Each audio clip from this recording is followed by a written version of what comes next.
Years ago, the great screen actor Jimmy Cagney was working with a young actress that was about to be fired.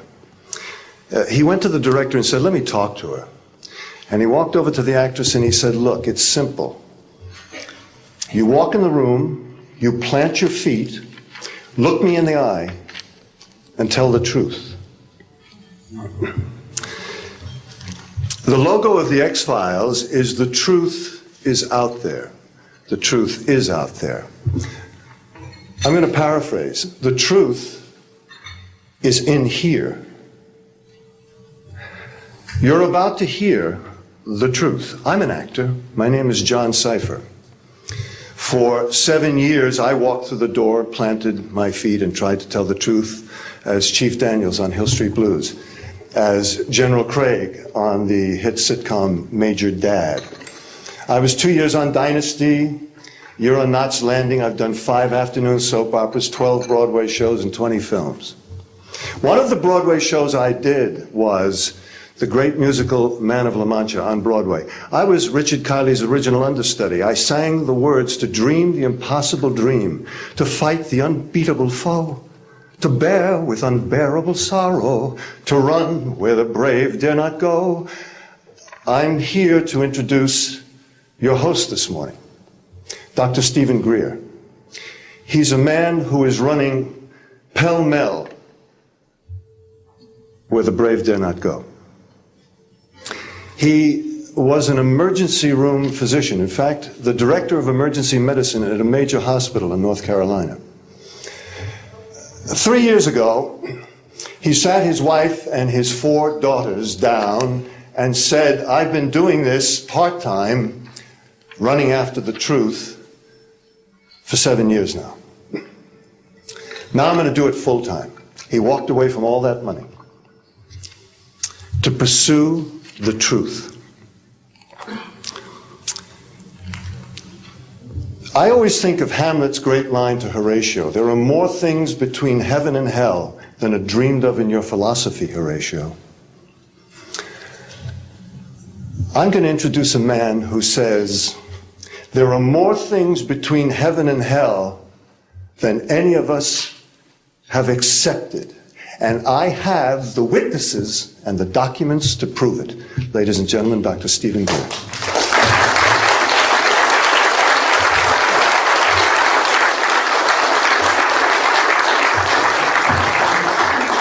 Thank you very much, John. Members of the press, the American public, and people of the world. We are here today to disclose the truth about a subject that has been ridiculed and questioned, denied for at least 50 years. The men and women who are on this stage and the some 350 additional military intelligence witnesses to the so-called UFO matter and extraterrestrial intelligence can prove and will prove that we are not alone. I would like to thank Sarah McClendon, who is with us today, the famed White House correspondent, for her sponsorship of this meeting. Thank you very much, Sarah.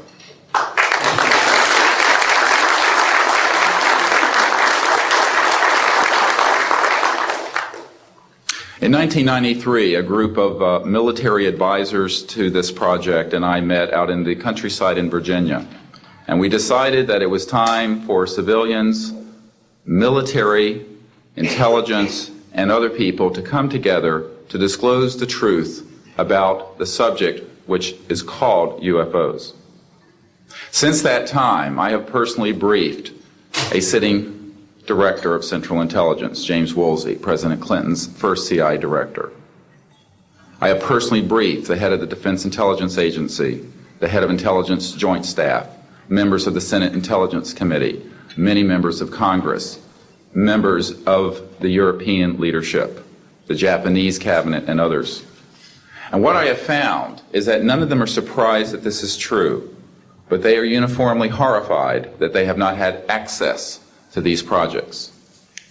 We can establish through these witnesses whom we have identified, which now number over 400, and these are people who have been inside the CIA, NSA, NRO, Air Force, Navy, Marines, Army, all divisions of the intelligence and military community, as well as corporate witnesses, contractors to the government.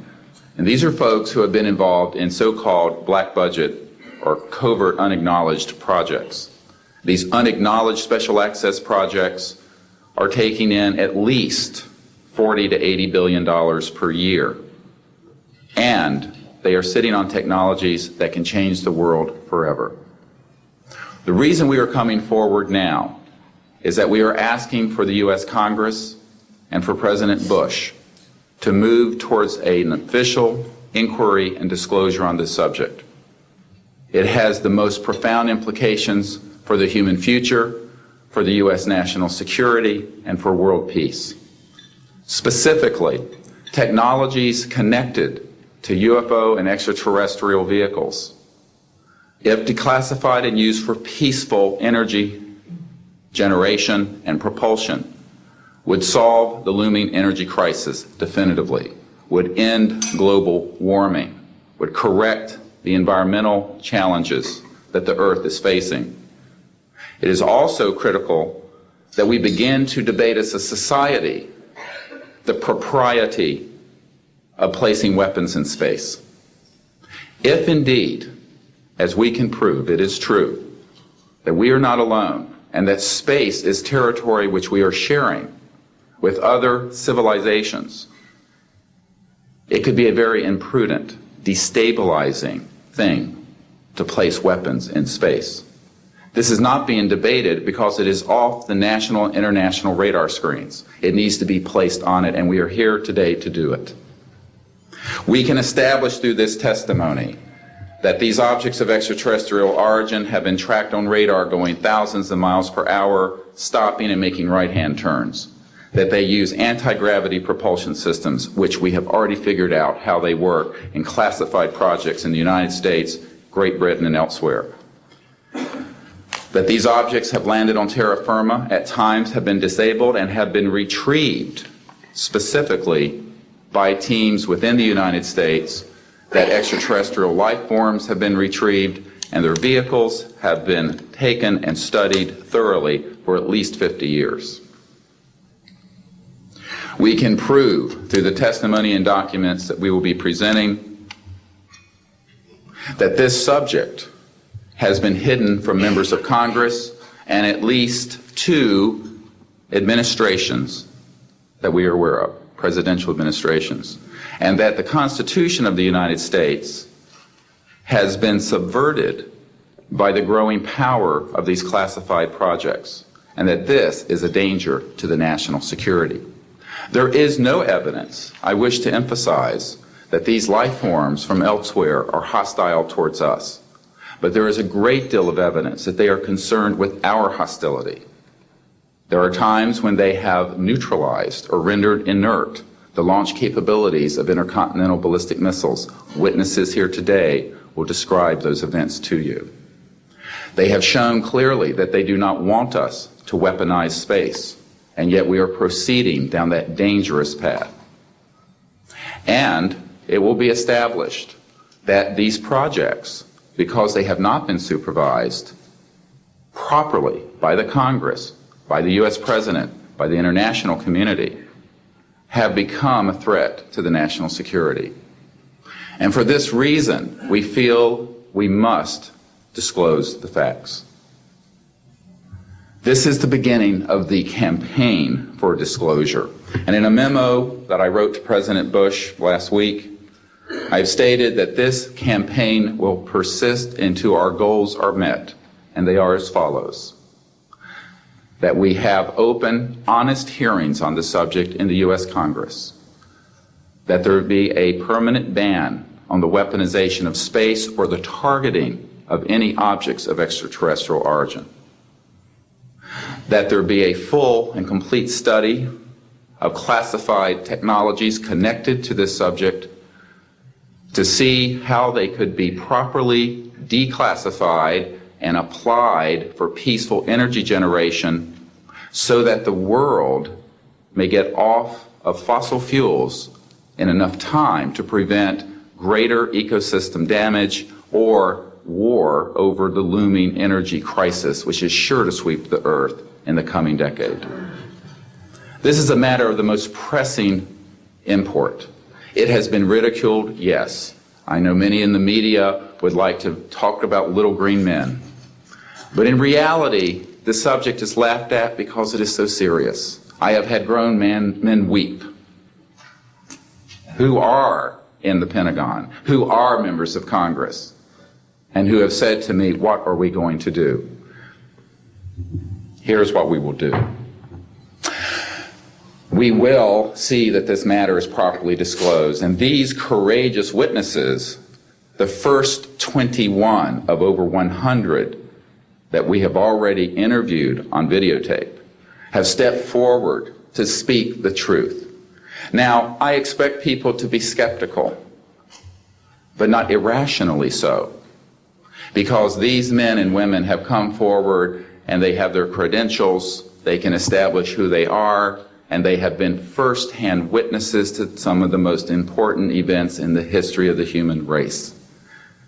As was pointed out to me by some of the men here, they were charged with handling the nuclear weapons of the United States. Their word was trusted on everything of great importance for the national security. We must trust their word now. As Monsignor Balducci said at the Vatican, in an interview I had with him recently, it is irrational not to accept the testimony of these witnesses. So please be skeptical, but that is not the same as prejudiced and closed-minded. This is a matter of great importance, and I ask the media, the scientific community, and the political community to look seriously at this matter and to do the right thing for humanity and for our children. We have available for the media and for members of Congress a nearly 500-page briefing document with transcripts from dozens of these top-secret witnesses. We have a 4-hour videotape summary. It's not a commercial product, I'll warn you, from this project of the 120 hours that we have in interviews so far. They've been boiled down to 4 hours, and it's available for the Congress to review and for the major media to review. We can establish that this subject is real and has tremendous significance for the human future. I ask on all of you who are listening to contact the members of Congress that represent you and the leaders around the world and other countries and ask them to hold an honest inquiry into this subject, to support a ban on weaponizing space, since we are sharing space with other life forms, and that we move quickly as a people to understanding that this is the end of the childhood of the human race. It is time for us to become mature adults in the cosmic civilizations out there. To do this, we must become a peaceful civilization, and we must look as we go into space with an intent of cooperating with other civilizations, not weaponizing that high frontier. The men and women who will speak next will do so in order, beginning on your left. They will introduce themselves. I ask for the media to refrain from questions until each witness has spoken briefly about who they are and what they have personally been involved with or witnessed in their government, military, or government-connected careers. At the end, we will have questions. All of you may ask questions for as long as we can stay here, and we will provide you with all the information that you need. So we will begin now with the first of our witnesses, Mr. John Callahan.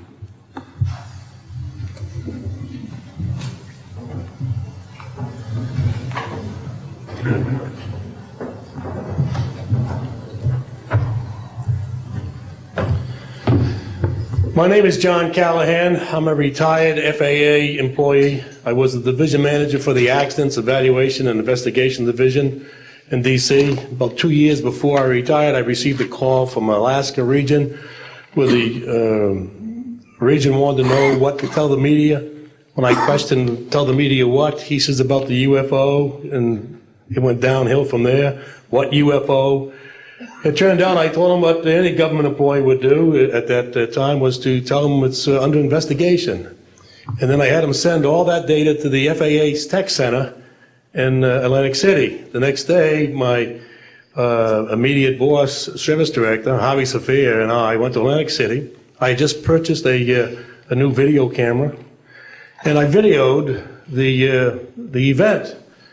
And in Atlantic City, we had him play back on a scope, you would call it a scope, a plan view display, PVD, exactly what the pilot seen or what the controller seen, and we tied that in with the voice tape so we could hear exactly what the controller said and what he heard, and we taped it. We came back the next day, briefed the administrator, Admiral Ingen, on what happened. He wanted a 5-minute briefing. After we started the briefing, he wanted to know if he could see the video. We put the video on. He watched the video, the whole video. The next day, he set up a meeting for me to give a dog and pony show to President Reagan's scientific staff and whoever they brought over, and to hand off all that data to them. That morning in the FAA round room, it was either 9 or 10 o'clock, 3 men from Reagan's scientific staff, 3 CIA people, 3 FBI people, and I don't remember who the other guys were, along with all the FAA experts that I brought with me that could decide or talk about the hardware and the software, how it worked. We put on a dog and pony show. We let them watch the video. We had all the data there. We had all the printouts that the computer put out. They got all excited over it. When it was all done, the CIA, one of the CIA men told the people they were now sworn to secrecy, that this meeting never happened and this event never happened. When I asked him why, I thought it was probably just a stealth bomber at the time. He says, well, this is the first time that we have recorded radar data on a UFO, and these guys are going to get all excited, drooling over all this data. I said, well, you're going to tell the public about it? And he says, no, we don't tell the public about this. It would panic the public. He says, we're going to go back and study this. I said, okay. It was what he was going to do. Now, I've told this story many times, and I get sometimes funny looks from people. I have with me the voice tapes of the controllers that were involved, the FAA original tapes. See, after we handed this stuff off to the president's staff, the FAA didn't know what to do with it. We don't separate UFOs from real traffic, so it's not our problem, okay? I have a copy of the original of the video that we took, which is rather interesting. And once the thing was all over, the reports started coming into my office, but because it wasn't an FAA air traffic problem, the FAA's report ended up on a table in my office.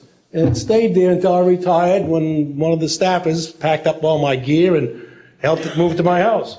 Also, in a box I found just a few days ago, in my 1992 tax return, I have the target printouts from the computer data, which, so if you wanted to or look at every target that was up there at the time, you can now reproduce this from this piece of paper here. And it's called the UFO incident, Japan 1648, I believe the number was, that happened on November the 18th, 1986. I'm prepared to go to Congress, to swear before Congress that everything I've told you people and everything that is here is the truth. Thank you.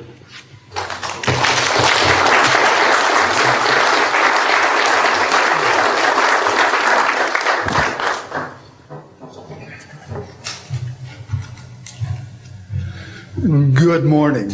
I hope you'll pardon me. I'm a little bit nervous. My name is Charles L. Brown. I'm a Lieutenant Colonel, U.S. Air Force, retired, subsequently 7 years with the Foreign Service. I like the name Charlie Brown. A gentleman by the name of Charles Schultz, of great talent, sort of elevated the name, if you will. During World War II, I was a young farm boy from West Virginia. I got the patriotic bug, joined the United States Army, ended up flying bombers in Europe, and ended the war transport in the Pacific. Finished college in the late summer of '49, recalled to active duty in the newly formed United States Air Force. I was assigned to an organization called Office of Special Investigations. The Air Force, as most of you know, was formed in 1947. OSI, as a central investigative agency for the Air Force, was formed, I think, in 1948. So everything was relatively new. Needless to say, starting in 47, UFOs were rather new. The Air Force Intelligence, or Air Technical Intelligence Center was at Wright-Patterson Air Force Base, and I had my office in a building adjacent to it. And our organization was the worldwide investigative agency for the Air Force for any unidentified flying objects. This lasted for about 2 years. The project name was known as Project Grudge. It was a predecessor to a project known as Blue Book, which Ed Ruppelt headed. During my experience with it, I would collect the data from, I didn't collect it, it was sent into my office. I analyzed it. As a pilot investigator, I was able to offer some bits of advice to the Air Technical Intelligence people. Now, you might visualize a massive office, but as I recall, we had a first lieutenant, a secretary, and a technical sergeant. That was the essence of Project Blue Book when it started, or Project Grudge, Blue Book, and expanded somewhat. During the review as an analyst of these various documentary reports, if you will, or documents, I became clearly convinced that there was substance to what was being reported, in that we had ground visual, ground radar, airborne visual, and airborne radar confirmation of some of these sightings. The individuals who made the sightings were everything from airline pilots, military pilots, police officers, some of the people that your lives depend upon on a daily basis. These are very reputable and credible people.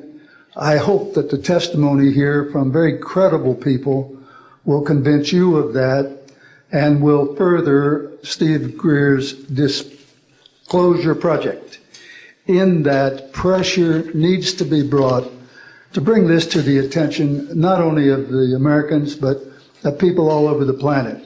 These vehicles have been seen and confirmed all over the planet. I am willing to sign a sworn statement or testify to my judgment and to what I have observed. Such things do exist. Please believe me. Please believe those who follow me. Thank you.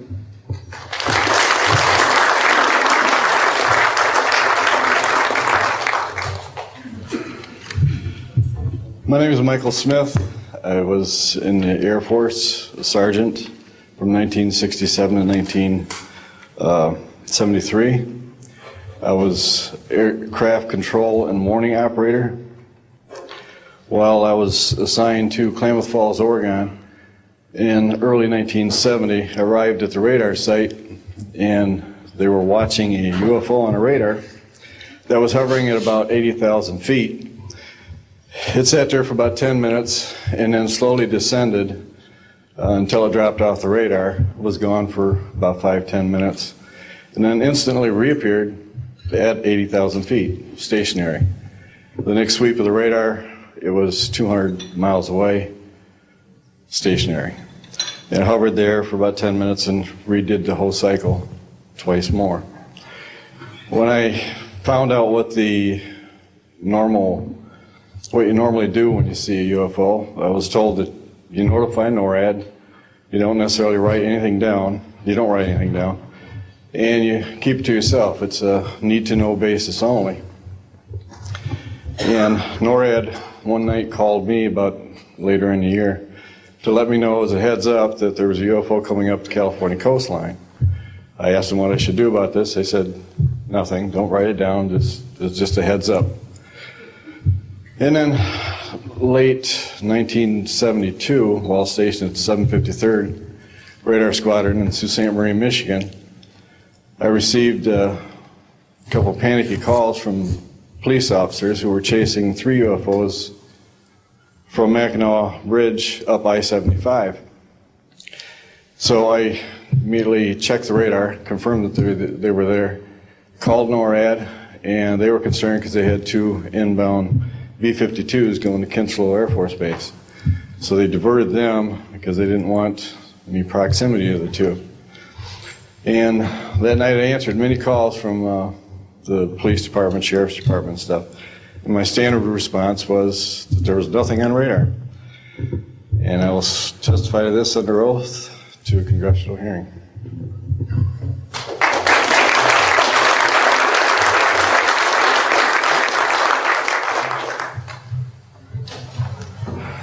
Good morning. My name is Enrique Colbeck. I am a traffic controller. I'm sorry for my English. I'm so scared. I'm not accustomed to talk in front of a lot of people. I'm here because I'm being a witness in a voluntary way on my work. I work in Mexico City as radar controller and the International Airport of Mexico. And I'm going to give an example about this science that we have in Mexico for several years, and this issue happens a lot of times in my country, unfortunately. For example, March 4, 1992, we detected 15 objects west side of the Toluca airport, that is very close of our international airport at 50 miles, more or less. Then July 28 of 1994, we have an, almost a collision or something that we can name in that way with an international flight, domestic flight of Aeromexico 129, commanded by the pilot Raimundo Cervantes Ruano, that has a trash or something about in his main landing gear in the right leg. That's occurred tonight at 10:30 more or less. Then in the next week, the same year, in the same moment, the Aeromexico Flight 904 has another almost collision that was reported for the pilot Corso, the Capitan Corso, at 11:30 in the morning, and we detect that object on a radar suddenly, just for a moment. Then in the next week we have a lot of sightings reported by the pilots that give us information about the weird traffic or something, brighting lights and different times, and we detect some of them in that week. But in September 15 of 1994, we have a detection about 5 hours, more or less, on a radar and a new equipment that we believe that that equipment was working in not a good way, because it's not human that you have detection by 5 hours of the same object and apparently without movement. Well, we concur with the technical persons of radar in our country that the radar system was working well, and was very exciting, and we surprised when at the next day we received information about a periodist named Jaime Maussan that is studied these cases in Mexico, about that a sighting from a lot of people in the Metepec city. There is another point located southeast of the Toluca airport, about a sighting of the big flying saucer, apparently 50 meters of diameter, then for a lot of people, and that led the trashes something in the ground. Well, next November 24, 1994, we have on service officially our new radar system, and after that moment we have information very exactly about of these sightings at the same time with the pilots and detections. That's why I'm here, because we consider in my country that this is very dangerous. We have a lot of more cases, but I don't want to use more time in this.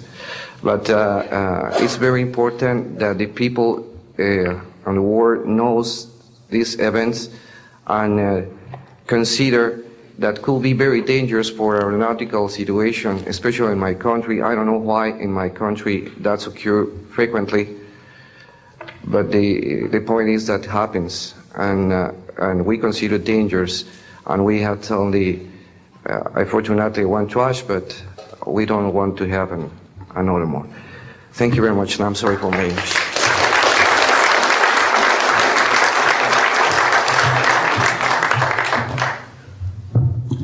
My name is Graham Bethune. I'm a retired Navy commander, pilot, had a top secret clearance. 50 years ago, February the 10th, 1951, I was flying from Keflavik, Iceland to Argentia, Newfoundland. It was at night, it was dark. About 300 miles outside of Argentia, I saw a glow on the water, like approaching a city at night. As we approached this glow, it turned to a monstrous circle of white lights on the water. We watched this for a while. The lights went out. There was nothing on the water. Next thing we saw was a yellow halo, small, much smaller than whatever it was launched from, and that was 15 miles away, up to our altitude. Because of the trajectory, I disengaged the autopilot, shoved the nose over to try to go under this thing. And at that time, I heard a noise underneath. I thought maybe it hit us. It was actually some of the crew members ducking, and they collided, and a couple of them were injured. Then it appeared over to the right and moved out slowly and flew with us. It was still not at our altitude, but we could see the shape of it. It had a dome. We could see the coronal discharge. I went back aft, let the other pilot, Al Jones, take my seat to see what the passenger's reaction was. Came back to the cockpit, told him not to report anything simply because what the psychiatrist had said to me, maybe they would lock us up.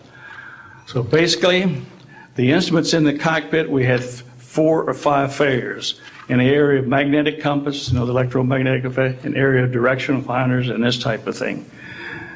The craft was tracked by radar in excess of 1,800 miles an hour. It never did get to our altitude. We had 31 passengers, plus the psychiatrist and the crew members that all cited this at different areas. When we landed at Argentia, Newfoundland, we were interrogated by the Air Force, an excellent interrogation, Captain Paulson. When we landed at the Naval Air Test Center here at Patuxent River, we were required by Navy intelligence to make out individual reports. Out of the National Archives, I have the 18-page official Navy and Air Force report. I've made up a report to straighten out all the truth. There's a stack of books out there this high that have written all of this up. So the truth is here. I will testify under oath before Congress that everything that I have said is true.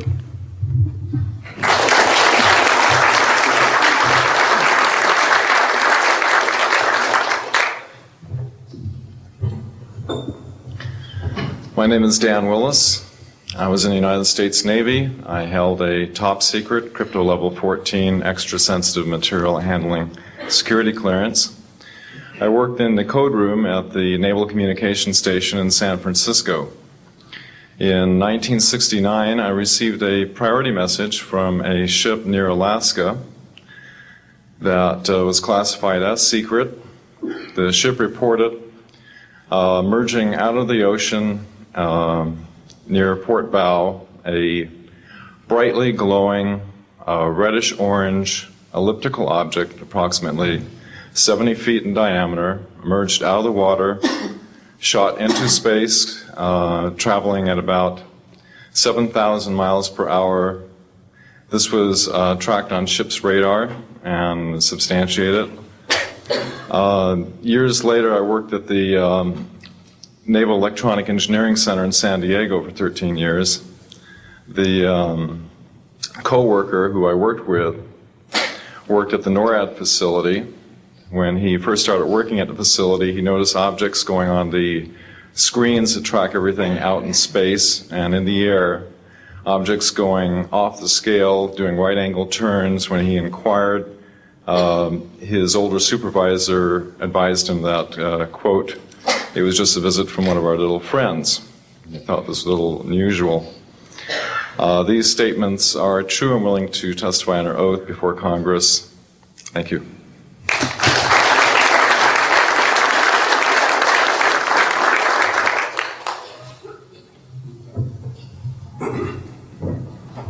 My name is Don Phillips. I was in the United States Air Force and had worked with certain intelligence agencies of the United States government. Prior to my Air Force, prior to joining the Air Force, I worked for the famous Lockheed Skunk Works. And I was working for them when I was attending college, and I worked for them in the capacity as a design engineer. It was one of my proudest moments of my life to work with a man by the name of Kelly Johnson. A lot of you might be familiar with that. It turns out that the models of aircraft that we were building, as you know, were all classified, were in the deep black, and that I came in on the end of the U-2 project. My main project was known later as the SR-71. The SR-71 had a predecessor. It had a special model built for the CIA, and that those models were one passenger, one pilot special aircraft in order to get from one place to another very, very quickly. Now these SR-71s, as we know them, the Blackbird, are the type of aircraft that are still classified in a sense as far as the altitude that it flies at and also the speed records that it holds. I'm very proud to say that this aircraft played a big part in helping to end the Cold War. The aircraft, the predecessor aircraft, there's strong evidence to suggest that perhaps these aircraft had a different role once in the air. Each pilot, and I know a few of them, each pilot had an assignment before they took off, okay? They learned about the assignment immediately prior to takeoff, and there's strong evidence to suggest that there was a dual role in that they were monitoring some type of traffic to and from planet Earth. This can be verified at a later point. I'll jump into my military experience. My first field assignment for the United States Air Force was at Las Vegas Air Force Station. And that was my first experience with Las Vegas, and I couldn't understand why people were being so excited about going to a place such as this, but I soon found out about a year later. Nellis Air Force Base is located there. Nellis is a major training center for different types of special aircraft and fighter aircraft, one of the premier training sites for pilots all around the world. However, when I learned that my assignment was at a radar site 50 miles out of town, up near Mount Charleston, I had no idea where I'd be, so finally in the daylight I was able to find the location and reported in 1965 for duty. In 1966, early in the morning, about 1 to 2 a.m., I was staying there on base, and our barracks were at about 8,000 feet. I heard a lot of commotion. You know, at that altitude, sound carries tremendously. And I thought, well, it's early in the morning, it's summertime, and it's very warm, and maybe I should get up and take a look. I didn't really want to, but I got up and took a look, walked up to the main road up near my office, which was the commander's office. I was on the commander's staff, Lieutenant Colonel Charles Evans. And I was saying, who's making all this noise? Who's making all this noise at this time of the morning?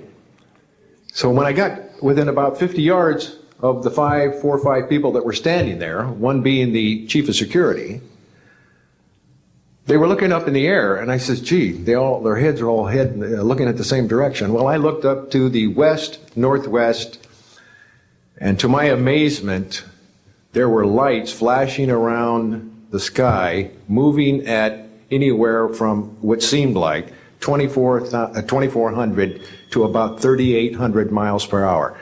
Now, the fact that we're taking an estimate from a distance, we figured, well, this is quite something. However, we continued to watch these darting lights go across the sky and stop, absolutely stop, come to a dead stop, and reverse in an acute angle their direction, and then proceed on in they were traveling so fast that you could almost see a pattern left by, if you are computer people, when you move a mouse real quick across the screen, you see a little bit of a tail.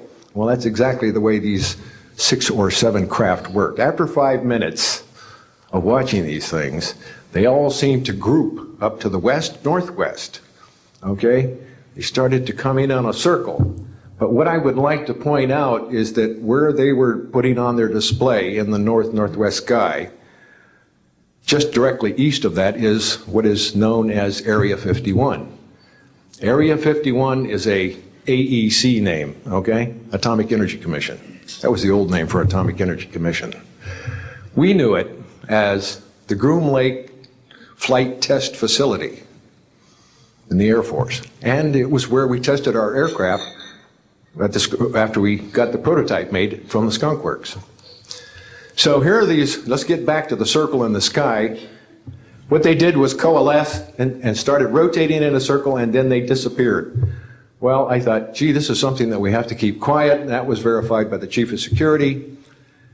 But we waited there and talked it over for a little bit, and it seemed like, I think it was an hour. Then came the radar people from the scopes, which were at 10,000 plus feet, came down for their dinner at 2 o'clock in the morning. And the first person off the bus was a good friend of mine, Anthony Kesar. He said, he was white as a sheet, and he says, did you see that? Yeah, we all said, yeah, it was a nice display. What a show. He says, we documented them on radar. And he says, we didn't give them clearance. The standing order was let them fly through the radar beam. He says, we documented 6 to 7 UFOs. Now, we don't know who was guiding those, but they were certainly intelligent. And we don't know where they landed because they coalesced and disappeared. So I will say at this point, to keep it short, that I will testify under oath as to what I say is true, and I will do so before Congress. Thank you.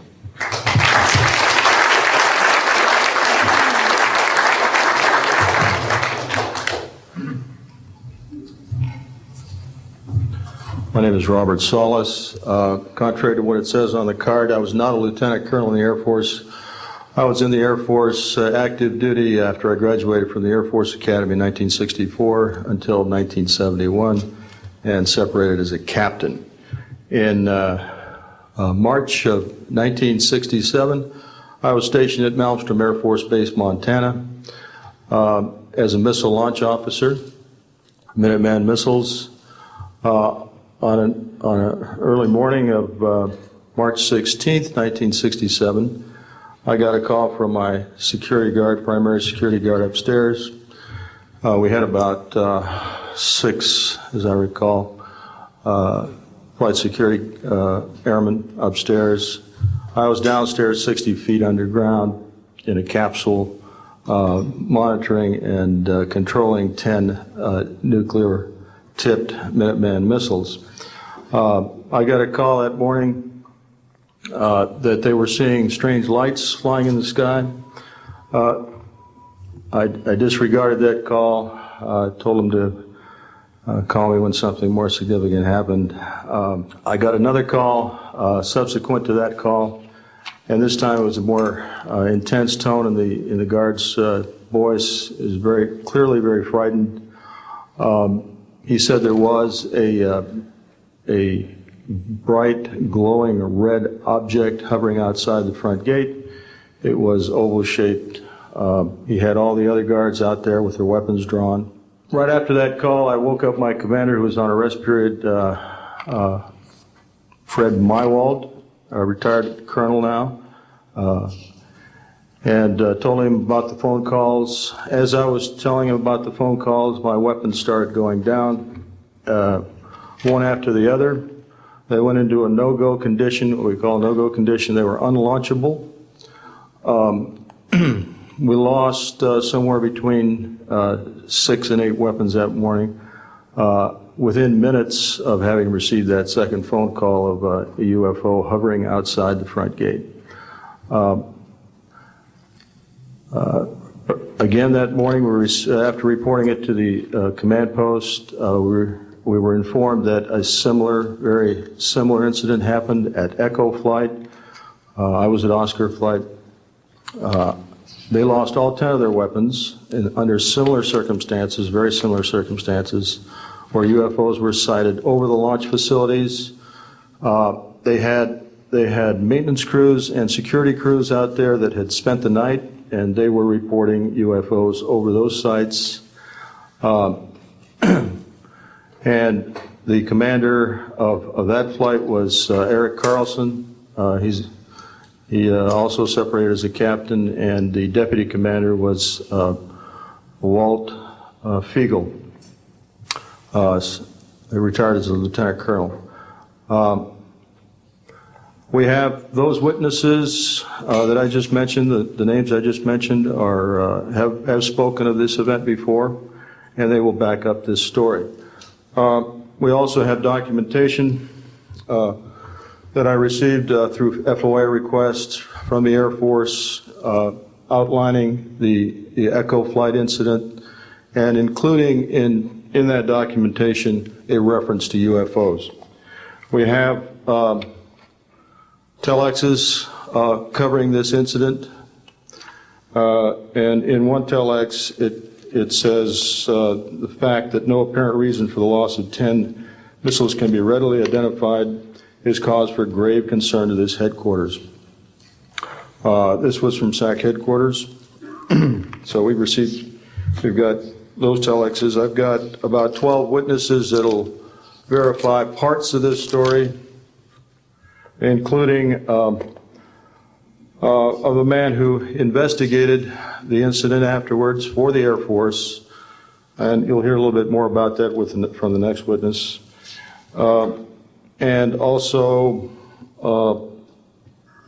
another guard that witnessed a UFO in that same time period, and another officer who retired full colonel who had other reports of UFOs. Ancillary to that, excuse me, I've got the complete report on a Minot, North Dakota incident. That was Minot Air Force Base, North Dakota, which happened in August of 1966. Very similar, UFOs sighted over missile silos, and also a UFO incident that was investigated by the Air Force immediately after our incident within a week. I'm willing to testify to the truth of all these matters that I've spoken about this in front of Congress under oath. Thank you.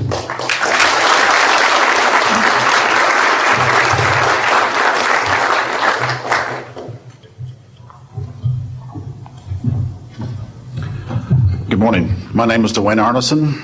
I served 26 years as a communication electronics officer in the U.S. Air Force, all over the world, including Vietnam. I was lucky to be selected to be commander of 3 different units in the Air Force. I held a top secret SCI TK clearance, and for those who know, it is slightly above top secret. I retired in 1986 as a colonel at Wright-Patterson Air Force Base in Ohio.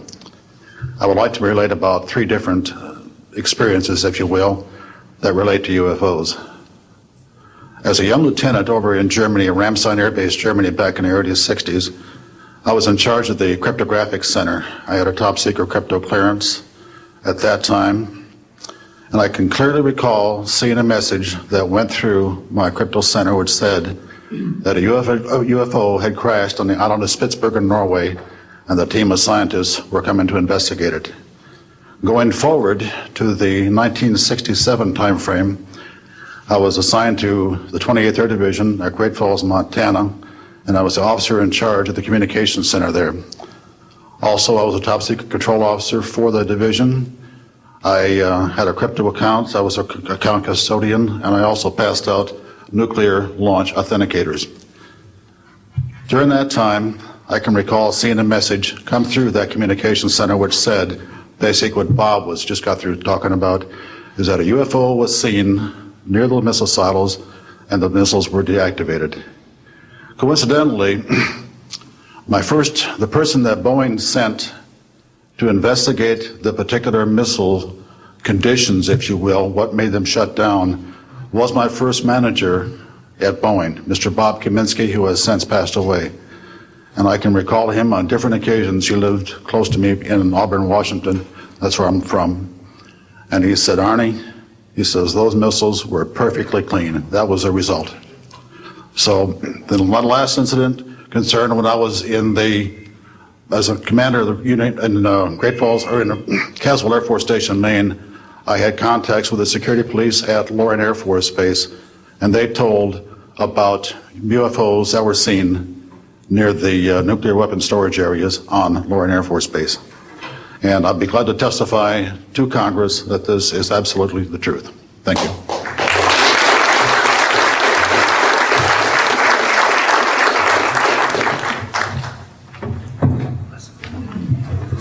Good morning. My name is Harlan Bentley. During 1957 and 1959, I was a PFC in the United States Army, stationed north of Washington, D.C. on the Nike Ajax missile base close to Albany, Maryland. In May, this month of 1958, about 6 a.m., I heard a noise outside that sounded like a pulsating transformer. I sat up in my bunk, I looked out the window, I saw a craft heading for the ground and crashed. Pieces broke off of that craft, immediately took off again. So there's a lot more to that story, but I've got to speed this up. Now, the next night, I was on radar duty. I get a call from the Gaithersburg missile base. He says, hey, I got 12 to 15 UFOs outside, 50 to 100 feet above me. So I asked him, I said, what does it sound like? He took his head mic off, held it out the van window, and said, here. And the same sound I heard the previous morning, except a lot more of them. So my radar was on standby, so I immediately turned it on and got the blip just outside of the ground clutter. I marked it on my radar screen. And then for a few minutes later, all of a sudden they took off. As they took off, the sweep came around, hit the blip. The second, when it came around, it hit it again. That blip was 2/3 the way off my radar scope. In order to get that far at a constant velocity was 17,000 miles an hour. That was my first incident. 10 years later, by this time I received a Bachelor of Science degree in electrical engineering, and I was working in California. Now, I'm sorry that all I can say is I was somewhere in California working on a classified project that had nothing to do with my experience that I had there. As I was working, and it was like 2 or 3 in the morning, California time, I heard a Houston astronaut communication link, comlink. I didn't pay much attention to it until I heard the word bogey. Of course, my ears picked up immediately. An unidentified flying object of some sort, whether it's a craft, meteorite, or whatever, was on a collision course with that module going to loop around the moon. So basically, I listened for some time, and then I stopped and went back to work. And then I heard, there they go. In the astronaut world, some of you may not know this, there's a term called green turtle. And it used to be, I don't know if it is today or not, but it used to be is you're not allowed to use profanity over the net. And the first person that does that, whoever hears it first and says green turtle, that astronaut's got to buy that man and his entire family a dinner at the most expensive place at Cape Canaveral. Well, to end this real quick, one of them said, damn, they went off, the UFOs took off. He says, damn, that was fast. And somebody yelled, green turtle. And then he said another word, a synonym to crap. And then somebody else yelled, green turtle. And you could see him grit his teeth, because now he had to buy 2 expensive meals. And my particular experience, I will testify before Congress if necessary. and explain exactly what happened. Thank you.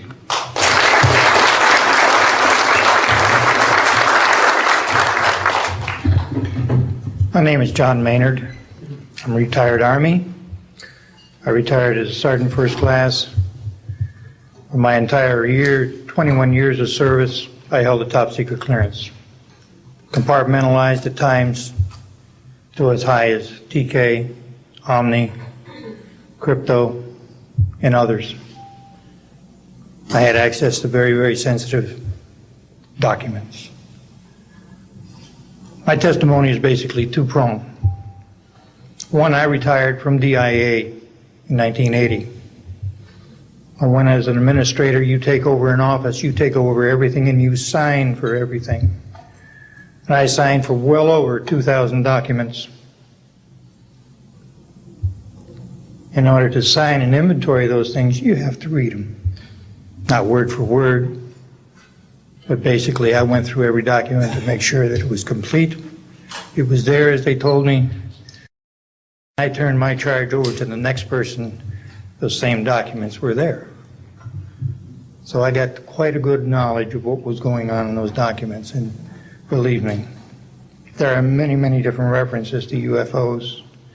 There was also NPIC pictures that shows that it would targeted objects that were casing you out. Now, I worked on the SALT 1 and SALT 2 areas for the office that I worked in. So we were taking pictures all the time for verification of nuclear disarmament. And there were some objects in those pictures that didn't belong there. The second prong to this whole thing is that a lot of people talk about conspiracies over a shadow government. I'm willing to testify before Congress that these black operations do exist. I nearly became part of it. But I saw the light, I think. Or was it? And I got out. And that's it. We have to disclose what we know. And I am willing to testify before Congress under oath, or before any other organization, that what I witnessed was true.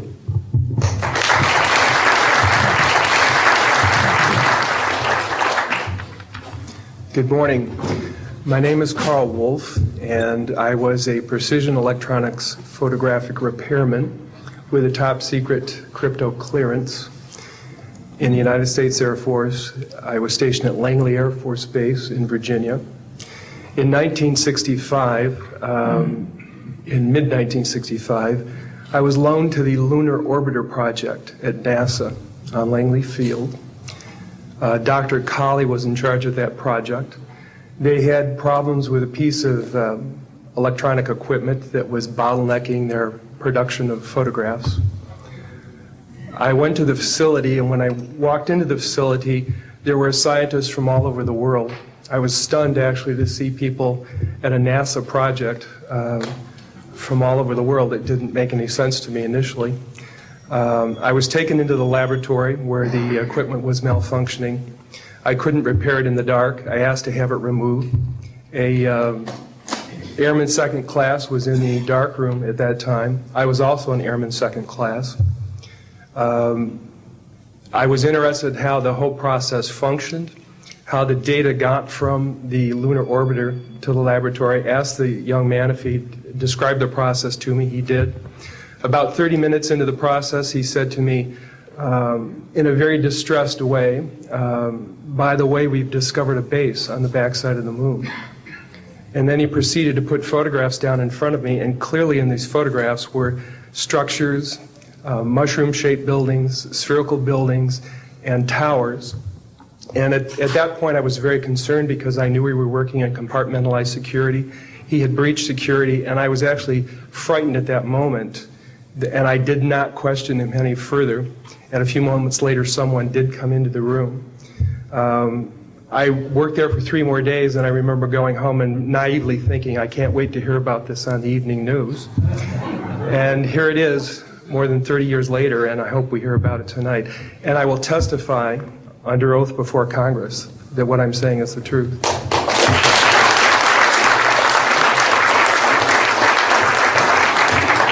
Thank you, Carl.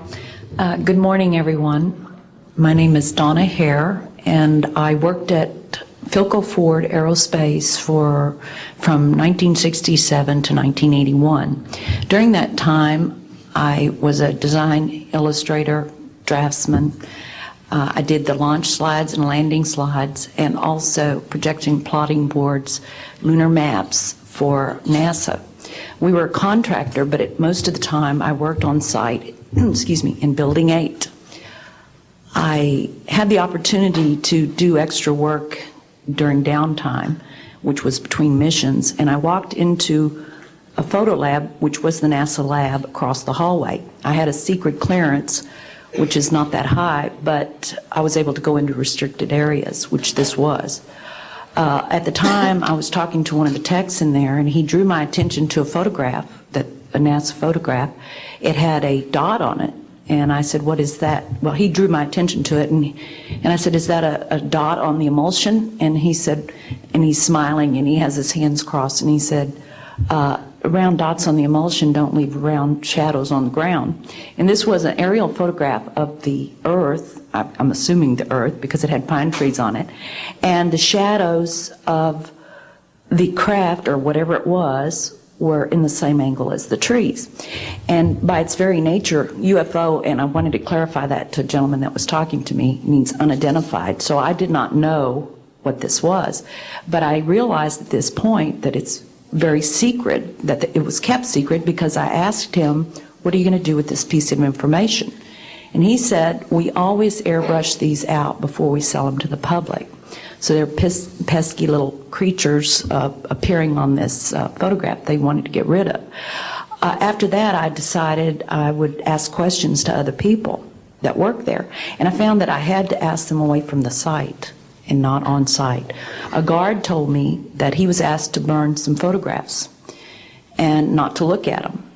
And there was another guard guarding him, who was in green fatigues, watching him burn the photographs. And he said he was too tempted. He looked at one, and it was a picture of a UFO, and he was very descriptive. I can go into that later with anyone. He immediately was hit in the head, and he had a big gash in his forehead. He was knocked out, and he's terrified, so he would have to be protected. Another incident, I knew someone in quarantine with the Apollo astronauts. He told me that the Apollo astronauts saw craft on the moon when we landed, and that is what he told me. And he also was afraid. He said that the astronauts are told to keep this quiet. They're not allowed to talk about it. So I do want to let you know that I worked out there for a number of years, and I ran into this. So it's not something everyone knows that works out there for a long time. My boss didn't know about it. Some people that sat right next to me didn't know about it. It's very strange, because I don't know how they can do it, but they can let some people know about it and then others not. I'm willing to testify before Congress that what I'm saying is true, and thank you very much. Thank you.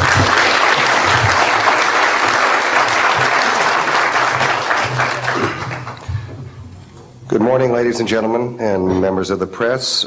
My name is Larry Warren. 20 years ago, in 1980, I was a security specialist assigned to RAF Bentwaters, Woodbridge, NATO Air Force facilities in Suffolk, East Anglia. I had a secret security clearance.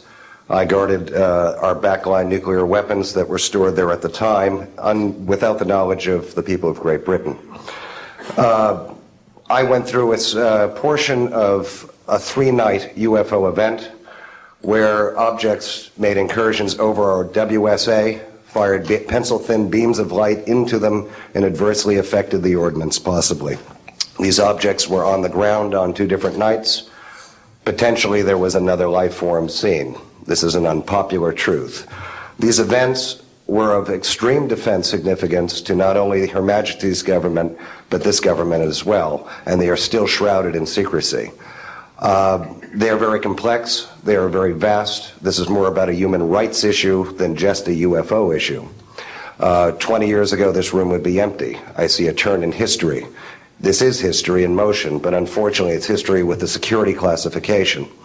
I would be more than honored to swear under oath that I experienced what I did, I saw what I saw, These events produced not only, after numerous denials by this government, a memo by Lieutenant Colonel Charles Holt, our deputy base commander, which reads like science fiction. It also produced, years later, an on-site audio tape he made as these objects performed their feats and did what they did and violated airspace.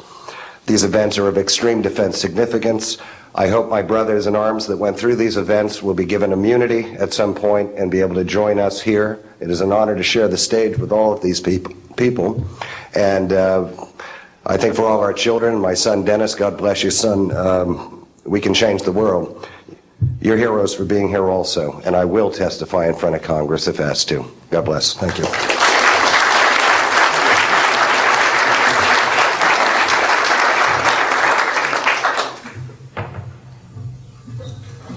Hi, my name is George Filer III. The reason I'm here is because George Filer V is in the hangar and will be born on Friday. And I'm a retired intelligence officer and flyer with almost 5,000 hours, and I didn't believe in UFOs until London Control called us in the winter of 1962 and asked us, would we chase one? And we said, sure. So we let down from 30,000 feet to 1,000 feet where the UFO was hovering, and we went into a steep dive and actually exceeded the red line of the aircraft. So it's kind of dangerous chasing UFOs. In any case, I was able to get the UFO on the aircraft radar at about 40 miles, and we could see a light out in the distance, and as we closed, we kept on picking up this radar return. Point I'm mentioning that the radar return was very distinct and solid, indicating it was some kind of a metallic object. We got about a mile from the UFO, and it kind of lit up in the sky and went off into space, very similar to what the shuttle looks like when it takes off. Later on, I was working in intelligence. In Vietnam, I briefed General Brown about UFOs. When I was in 21st Air Force, in McGuire Air Force Base, I briefed General Glau about a UFO over Tehran, Iran in 1976. The two F-4s from the Iranian Air Force had taken off and tried to intercept the UFO, and when they turned on their fire control systems, they immediately went out. All the electrical systems went out. The planes had to return to base. This was particularly significant because it was also picked up on satellites. In 1978, on January 18th, I was going into the base. Every morning I did the briefing to the general staff, and I noticed that there are some lights off in the distance at the end of the runway there. And when I got into the command post, the senior master sergeant in charge said that there had been UFOs in the pattern all night. They're on radar. The tower had seen them. They gotten aircraft reports and so on. And that one had landed or crashed at Fort Dix. Fort Dix and McGuire are right together. And this is kind of like the Roswell of the East. But in any case, an alien had come off the craft and had been shot by a military policeman, and apparently was wounded and was heading for McGuire. So for whatever reason, the aliens liked the Air Force better than the Army, perhaps because they're shooting at them. But in any case, our security police went out there and found him on the end of the runway dead. And they asked me to brief the general staff, General Tom Sadler, and at the 8 o'clock stand-up briefing, and I said, I don't think I want to do this. You know, the general doesn't have a good sense of humor, and I'm not sure I believe this. So I did some checking, called the 438th command post, and everybody had pretty much the same story. And at 8 o'clock that morning, just before I went on, was going to brief this, and I was very worried about it. They said, don't brief it, that it's too hot, so to speak. That's pretty much my story, and I'm prepared to tell the story in front of Congress, and it is the truth. Now, because of this, I've stayed interested in UFOs, and I'm the Eastern Director of the Mutual UFO Network. And between the National Reporting Center and Peter Davenport and the MUFON, we get 100 reports a week on average of people from all over the United States that see these things regularly.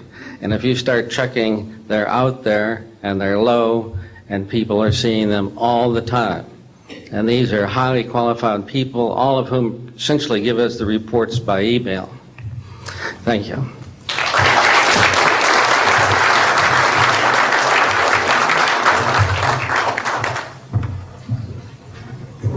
Morning, ladies and gentlemen. My name's Clifford Stone. I was a Sergeant First Class, United States Army. I had a secret clearance with nuclear surety. I could get the clearance that I needed to do whatever it was that was necessary for me to do at the time on special operations when I was called in on those. What I'm referring to here is that I was involved in situations where we actually did recoveries of crashed saucers, for lack of a better term, debris thereof. There were bodies that were involved with some of these crashes, also some were alive.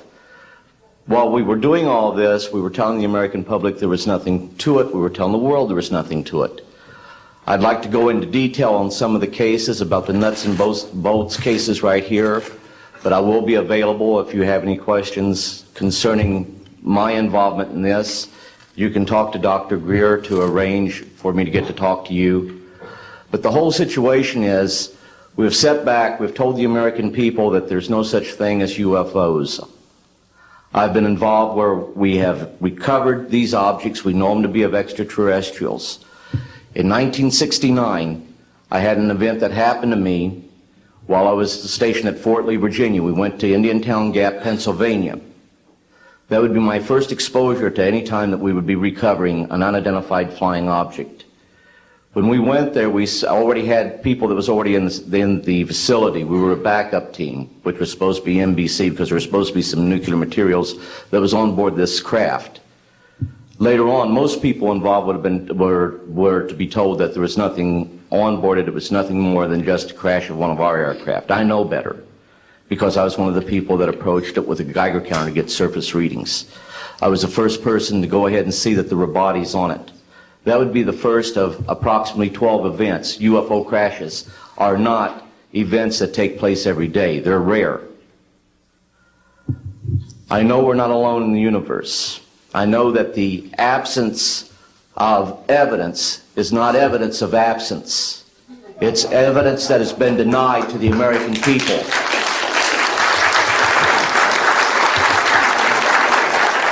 I stand before you today in my almighty God, and I tell you this. If Congress calls me in and says, will you testify in detail what you know, I stand here today prepared and ready to do just that. Governments must never lie to the people for no reason. Thank you.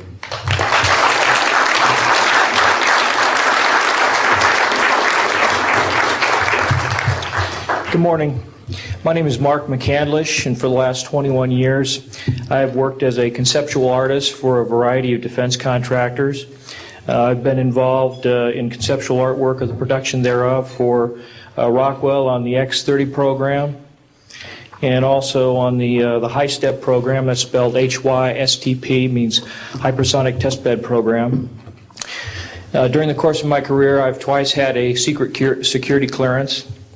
In 1967, while my father was stationed at Westover Air Force Base, the headquarters for 8th Air Force Strategic Air Command, I witnessed and watched through a telescope a UFO which hovered over a nuclear weapons storage facility for approximately 10 minutes and then departed with an acceleration approaching a bullet leaving a rifle barrel. In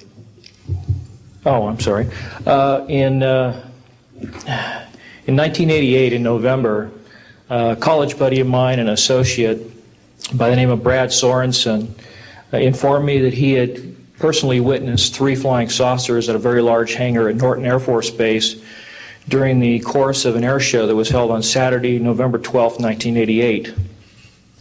I subsequently called my congressman from that district.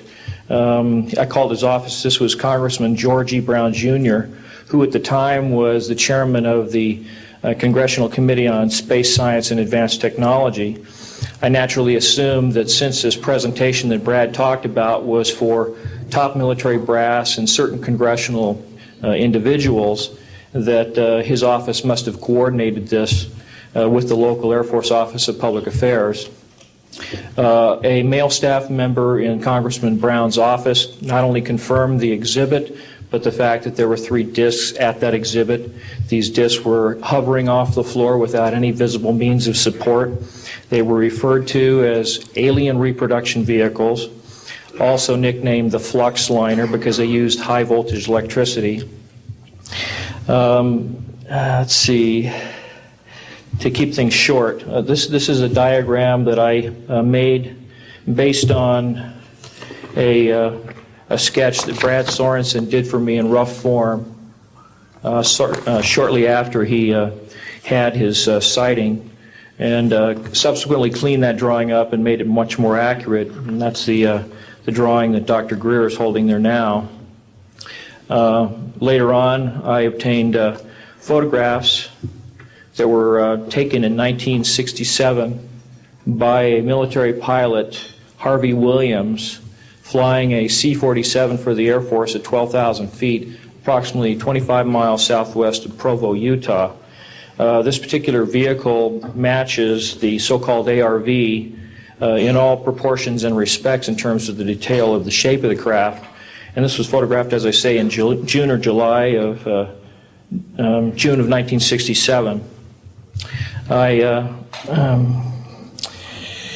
later spoke to a gentleman by the name of Kent Sellen that I met at an air show at Edwards Air Force Base in 1992, the first unveiling publicly of the B-2 bomber. He indicated to me that in 1973, when he was a crew chief working on experimental aircraft at Edwards Air Force Base, that he had unintentionally wandered into an area where there was a classified aircraft, namely the ARV. He described it in detail, and he added other details to the account concerning the configuration and the operation of the vehicle that Brad Sorensen was not aware of.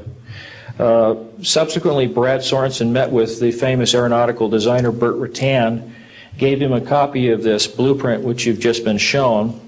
Mr. Rutan felt that it was a joke and put it on his wall as kind of a joke. And a third party confirmed for me later that a Colonel Ray Walsh from Edwards Air Force Base was visiting Mr. Rutan, saw this blueprint on the wall and registered quite a degree of shock and anger, wanted to know where the hell he got this blueprint, because there was in fact such a craft at that time, approximately 1994-95, in a hangar at Edwards Air Force Base, North Base Complex at that time. Subsequently, I've done a lot of research on this product, this vehicle. I've come across a number of declassified documents that show that the Air Force, as early as 1960, was wind tunnel testing flying saucer shapes up to Mach 20. And I also have declassified NASA documents that show similar shapes. In fact, this is the document here that more or less details the wind tunnel testing up to Mach 20. This is the NASA document right here that was declassified, and it shows a variety of spherical and lenticular shapes that were flight tested up to, or I should say, wind tunnel tested up to Mach 6. I subsequently obtained a copy of an interoffice memo from Hercules Aerospace that describes a particular type of science involving something called zero-point energy and scalar waves. According to Brad Sorensen, this is the basis of the technology for these anti-gravity propulsion systems. This particular document here describes 6 different meetings involving the Defense Intelligence Agency and cooperative efforts with the Russian scientific community in investigating this, what is called the fundamental enabling technology that was originally discovered apparently by Nikola Tesla in the early 1900s. Anyway, I could provide you much more detail at a later time, and I am prepared to testify in detail concerning these events and their truthfulness before Congress. Thank you very much.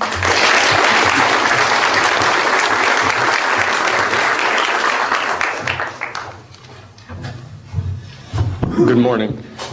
My name is Daniel Sheehan. I'm an attorney and serving as general counsel to the Disclosure Project.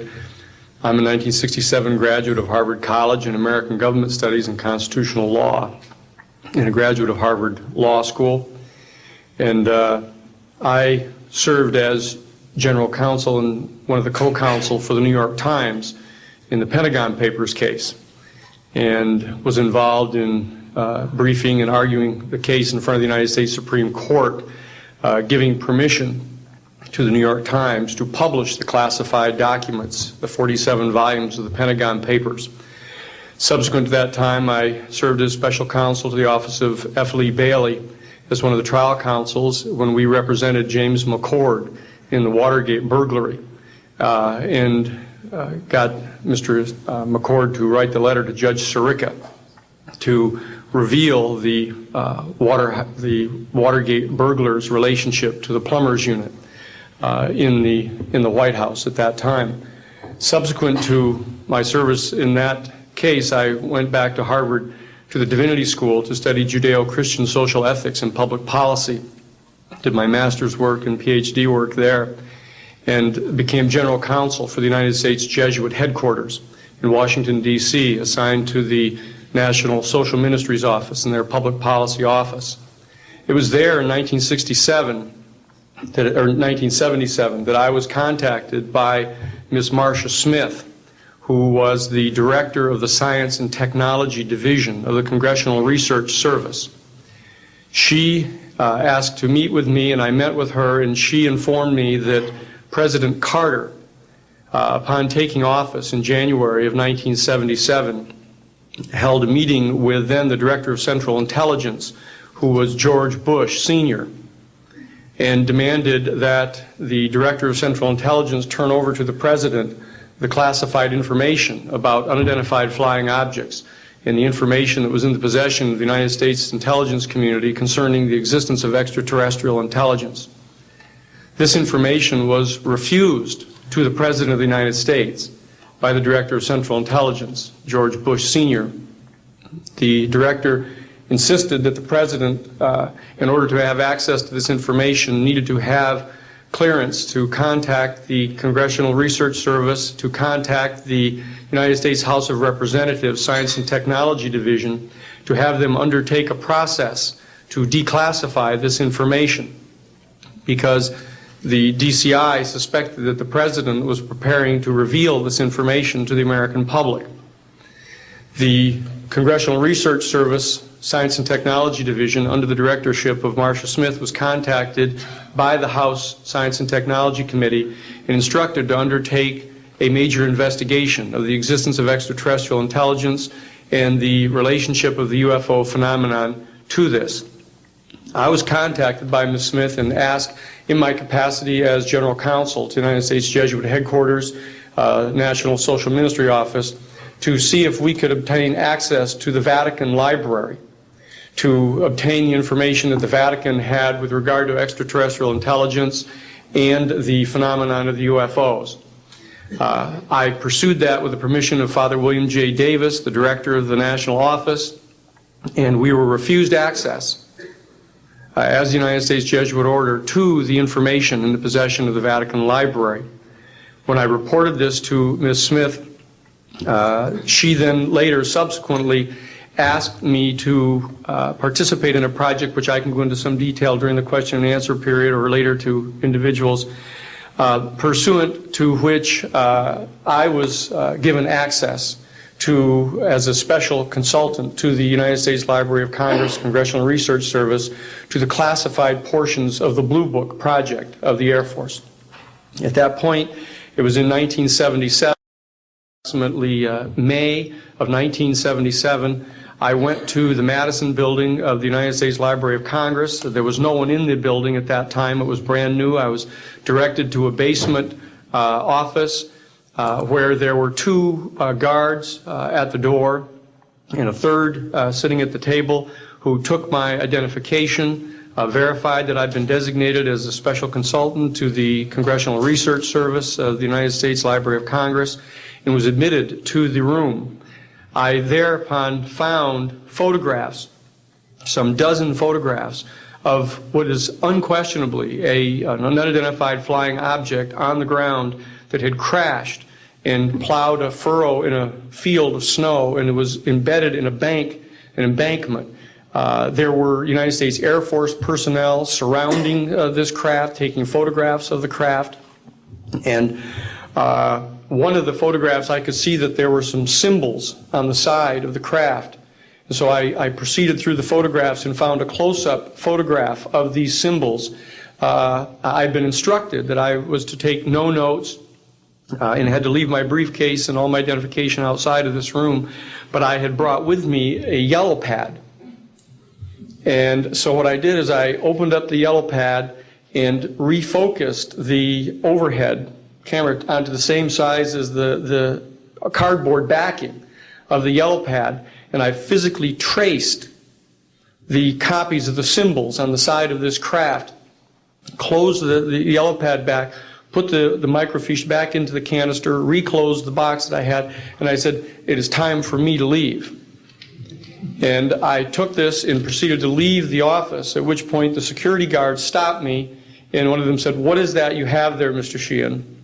At which point I handed the yellow pad to him, and he flipped through all the yellow pages and never found the copy that I had. And so I took that with me and brought it to the United States Jesuit headquarters, had a meeting with the staff, with Father William J. Davis, reported this to them, was authorized at that time by the United States Jesuit headquarters to make a report to the National Council of Churches and to request that the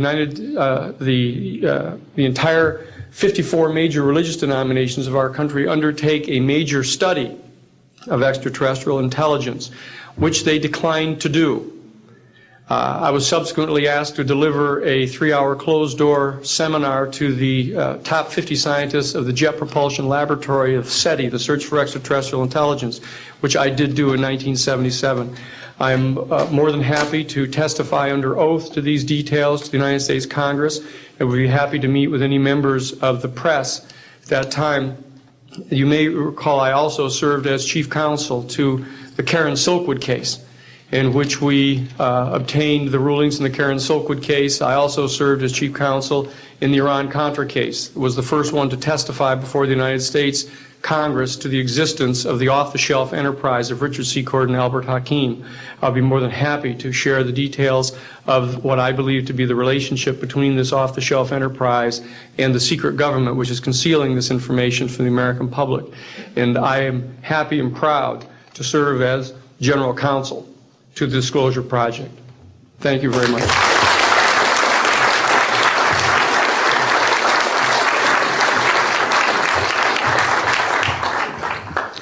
Good morning. My name is Carol Rosen. In 1974, after being a 6th grade school teacher, I was introduced to the late Dr. Wernher von Braun, in the U.S., the father of rocketry. In my first meeting with him, during that first 3.5 hours, he said to me, Carol, you will stop the weaponization of space. And I said, teachers don't stop until June. He said, no, you have to understand, this is February. And we have to prevent the weaponization of space because there is a lie being told to everyone that the weaponization of space is now first being based upon the evil empire, the Russians. There are many enemies, he said, against whom we're going to build this space-based weapon system. The first of whom was the Russians, which was existing at that time. Then there would be terrorists. Then there would be third world countries. Now we call them rogue nations or nations of concern. Then there would be asteroids.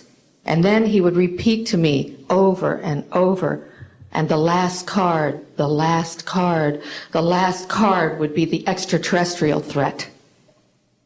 Well, at the time, I kind of laughed when he said asteroids, and when he said extraterrestrials, I knew I wasn't going to deal with that subject. And now we hear on the news just today, this week, that they've slid in another enemy. Only this time we're going to protect our satellites. In other words, we have to have some reason to spend these trillions, to waste these dollars on a space-based weapon system, and they're all lies.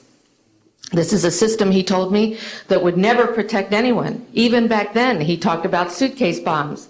He talked about chemical, viral, bacterial, biological warfare that these space-based weapons would never protect us against. And then he told me that, in fact, if you travel around the world, which I did after he died in 1977, I met with people in over 100 countries who were friends. They didn't want to build space-based weapons. I became a space and missile defense consultant, and I worked with people around the world. I became an advisor to the People's Republic of China. They don't want to build a space-based weapon system. And he told me back then that they didn't. He said, go to Russia. They're considered to be the enemy. I got on a plane by myself. When I got to Russia, I had a list of people that I had read out of the newspaper. Chernenko was in office then. He was the only one I didn't get a chance to meet. They introduced me to everyone when I got there. And when I got back, I said, oh my Lord, this man is telling the truth. There is no threat. And I've been waiting until this day for 27 years, and I'm expecting the spin to happen, because he also explained to me that as a military strategist, as a person who worked on the MX missile, which I did later, he said, you will find that there is going to be a spin to find some enemy against whom we have to build space-based weapons. And now we should expect the spin, because he said part of the formula for the intelligence community is if they might have a weapon, then we have to consider that they do have these weapons. So now they do have these weapons, so now we have to build these weapon systems. And that's the formula, except that it's all based on a lie. And we have witnesses here today that have shown you that these extraterrestrial beings, that these craft that have come here are now not UFOs, they're identified flying objects, and we know that they have beings in them. And we have witnesses here who have told you that they can shut down our missile silos, they can stop a rocket going into space that's a test. We have witnesses here who have worked in the classified departments, who have the courage to come forward here to support what Wernher von Braun told me back in 1974 to 77. And I will testify before the Congress that when I founded the Institute for Security and Cooperation in Outer Space, which I shut down a few years ago because I didn't believe we had a chance with this huge, integrated around the world, complex weapon system, that we had any chance at all of transforming that war industry into a space industry that could provide benefits, like Dr. Greer has said, of global warming. We can end that situation of that problem. We can end the energy crisis. We can build now non-polluting technologies. Wernher von Braun used to tell me that we could have cars back then that drove around off the ground. He described this to me on beams so that we have no pollution on this planet. And we can solve the problems of the people that are urgent and potential, and the other animals and the other cultures on Earth and in space. And we can end the arms race without dislocating the industry jobs, without disrupting the economy, by transforming, Wernher von Braun told me, the war industry into a global cooperative space industry that will provide, he said, finally, more jobs and profits on this planet than during any hot or cold wartime, more products and services that can be applied directly to solving the problems of this planet. And we can have a whole planet now that lives in peace on Earth, with all the cultures on Earth and with all the extraterrestrial cultures in space. And these are words that Wernher von Braun told me in 1974, and I will testify before the Congress under oath about everything I have said and more. Thank you.